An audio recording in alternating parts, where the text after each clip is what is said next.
सदा सस्वरूपं चिदानन्दकन्दं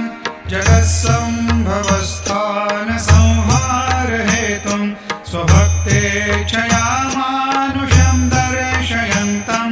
नमामीश्वरं सद्गुरुं साईनाथं भवद्वान्तविद्वांसमार्तण्डमीड्यं मनोवागतीतं मुनिर्ध्यानगम्यं जगद्व्यापकं निर्मलं निर्गुणत्वं